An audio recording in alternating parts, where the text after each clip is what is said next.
والصلاة والسلام على سيد الأنبياء والمرسلين أما بعد فأعوذ بالله من الشيطان الرجيم بسم الله الرحمن الرحيم قال الله تبارك وتعالى في القرآن المجيد والضحى والليل إذا سجى صدق اللہ ومولانا العظیم قال اللہ تبارک وتعالی فی شان حبیبہ ان اللہ وملائکتہ یصلون علی النبی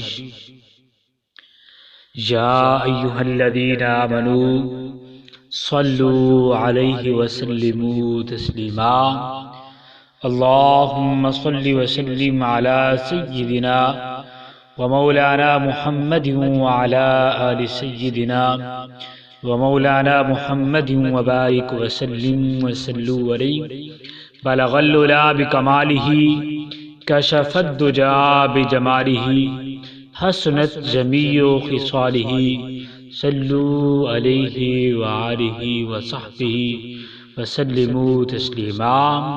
وہ کمال حسن حضور ہے کہ گمان نقش سے جہاں نہیں، یہی پھول خار سے دور ہے، یہی شمع ہے کہ دھواں نہیں، تیرے آگے یوں ہیں دبے لچے فصحاء عرب کے بڑے بڑے، کوئی جان منہ میں زبان نہیں بلکہ جسم میں جان نہیں۔ حمد و صلوات کے بعد سامعین محترم، میں نے آپ لوگوں کے سامنے قرآن مجید فرقان حمید کی سورۃ والضحیٰ واللیل اذا سجی، اس سورت کے یہ میں نے 2 ہی آیتیں آپ لوگوں کے سامنے تلاوت کی ہیں۔ دعا ہے کہ اللہ رب العزت مجھے اس کا صحیح معنی اور مفہوم بیان کرنے کی توفیق عطا فرمائے۔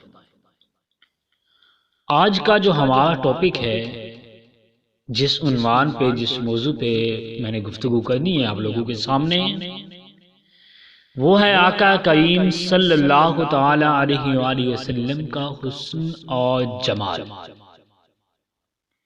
اللہ رب العزت نے مصطفیٰ جان احمد صلی اللہ تعالی علیہ وآلہ وسلم کو ایسا حسن و جمال عطا فرمایا تھا کہ مسلمانوں نے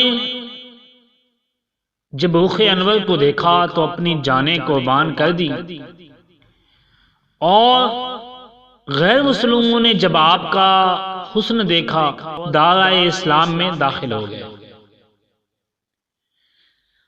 اعلیٰ حضرت نے فرمایا وہ کمال حسن حضور ہے کہ گمان نقش سے جہاں نہیں۔ اعلیٰ حضرت فرماتے ہیں حضور کا حسن اتنا کامل ہے کہ کمی کا گمان ہی نہیں ہو سکتا۔ اور ایک اور جگہ فرماتے ہیں لم یاتی نذیروں کا فی نظر یا رسول اللہ صلی اللہ تعالی علیہ وآلہ وسلم، آپ جیسا تو کبھی دیکھا ہی نہیں گیا۔ مثلے تو نہ شد پیدا جانا، یا رسول اللہ نائندہ دیکھا بھی نہیں جائے گا۔ جگ راج کو تاج تو اے سرسو، کیونکہ اللہ نے آپ جیسا کوئی پیدا ہی نہیں فرمایا۔ ہے تجھ کو شاہ دوسرا جانا، یا رسول اللہ 2 جہانوں کی بادشاہی آپ پہ سجدی ہے، اسی لیے ہم نے آپ کو 2 جہانوں کا بادشاہ مان لیا۔ لم یاتی نذیروں کا فی نظر مثلے تو نہ شد پیدا جانا، جگ راج کو تاج تو اے سرسو، ہے تجھ کو شہید دوسرا جانا۔ نبی کریم صلی اللہ تعالی علیہ وآلہ وسلم کے حسن کا اندازہ اس بات سے بھی لگائیے کہ اللہ رب العزت نے تمام حسین اور جمیل اشیاء کو پیدا فرما کر پوری کائنات کو حسن اور جمال بخشا، پھر پوری کائنات کے حسن سے زیادہ سیدنا یوسف علیہ نبینا علیہ السلام کو حسن اور جمال عطا فرمایا۔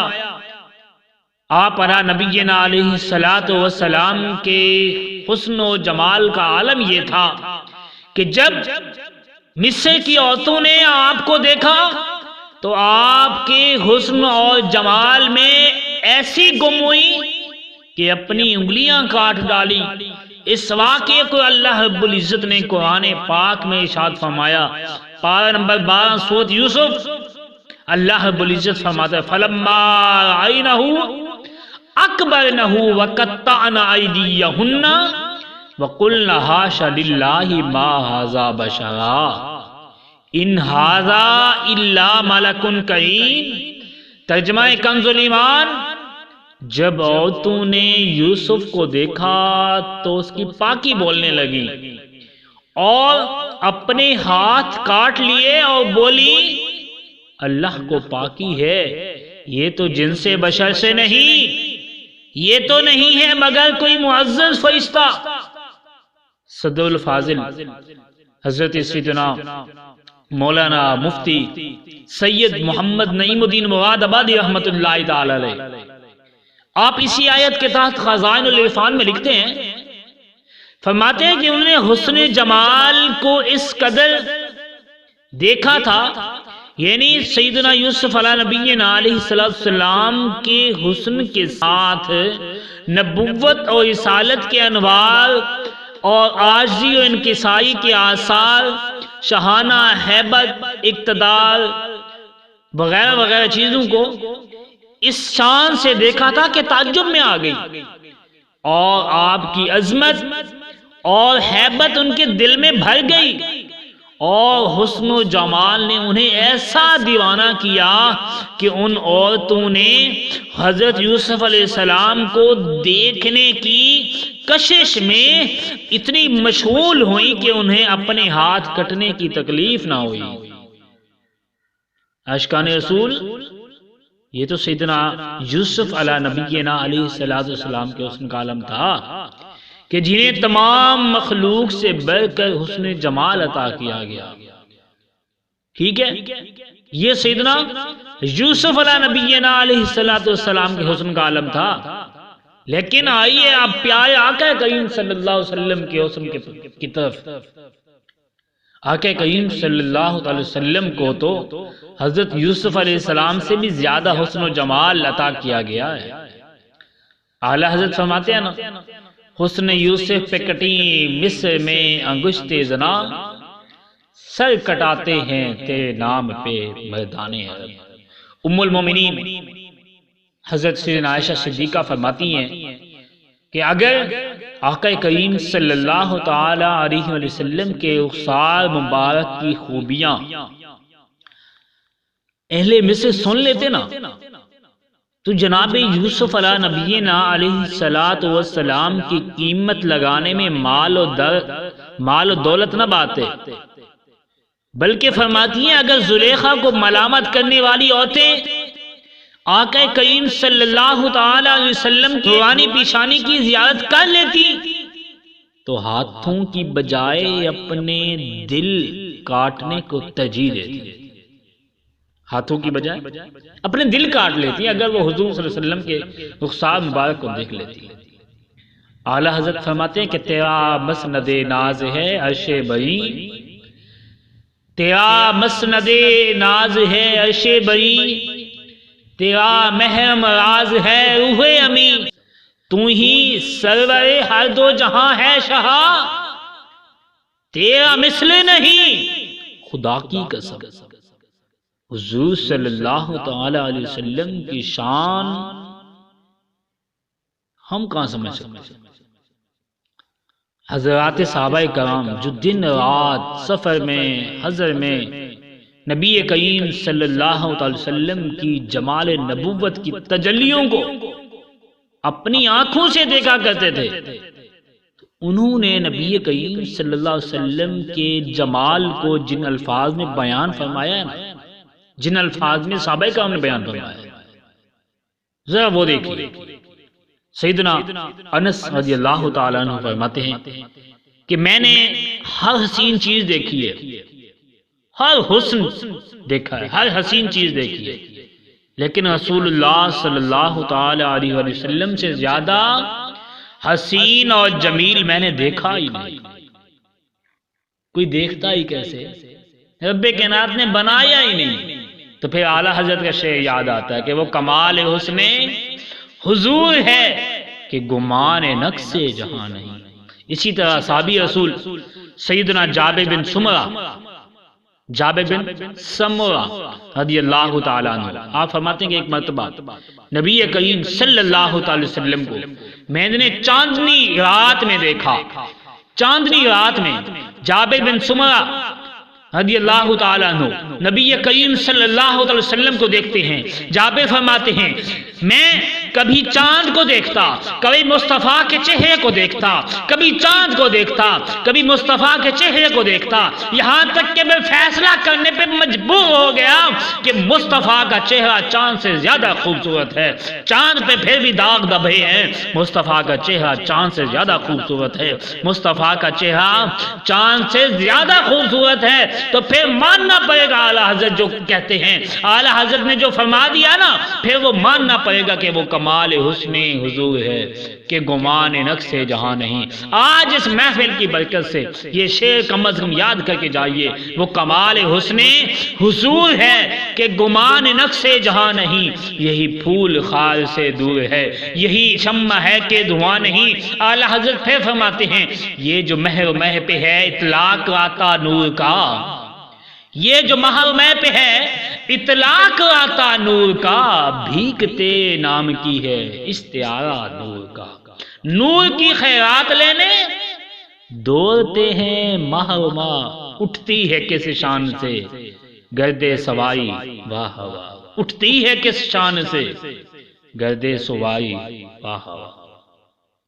آقا کریم صلی اللہ تعالی وسلم کا حسن کے بارے میں ہم بات چیت کر رہے ہیں.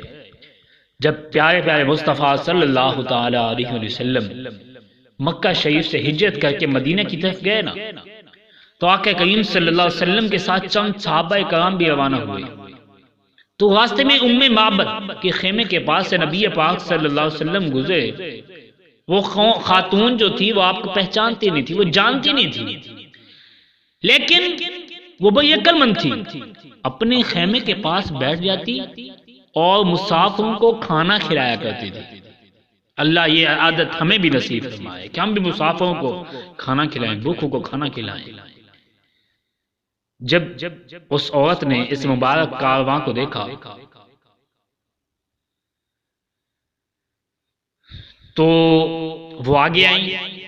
تو اس کارواں نے ان سے گوشت اور کھجوروں کے بارے میں پوچھا تاکہ ان سے کچھ خرید لیں, لیکن اتفاق سے اس وقت ان کے پاس کچھ نہیں تھا. حضور صلی اللہ تعالی وسلم نے خیمے کے کونے میں ایک کمزور بکری کو دیکھا. آپ نے دیکھا کہ بکری ہے, کمزور ہے. آپ نے پوچھا ام معبد یہ کیسی بکری ہے؟ انہوں نے عرض کی یا رسول اللہ اس کے تھنوں میں دودھ نہیں ہے, بلکہ اس نے تو کبھی بچہ ہی نہیں جنا. حضور صلی اللہ تعالی وسلم نے بسم اللہ شریف پڑھ کر اس بکری کے تھنوں اور کمر پر اپنا دست شفا پھیرا, اس کے لیے دعا فرمائی. بکری نے اپنی ٹانگیں کشادہ کر دی اور دودھ دینے لگی. سب نے سیر ہو کر پیا, پھر آپ روانہ ہو گئے. تھوڑی دیر کے بعد ام معبد کے شوہر گھر آئے.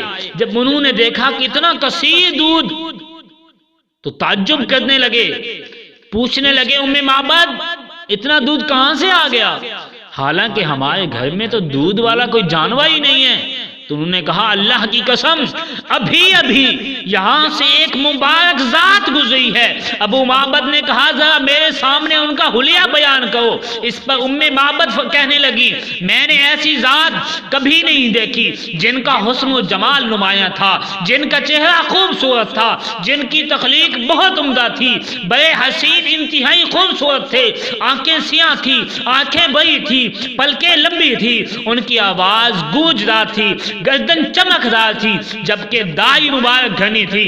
دونوں ابو بریک اور ملے ہوئے تھے، ان کے قد مبارک میں بہت میانہ روی تھی، نہ اتنا طویل قد تھا کہ دیکھنے کو برا لگے، نہ ہی اتنا کم قد تھا کہ حقیر معلوم ہوں۔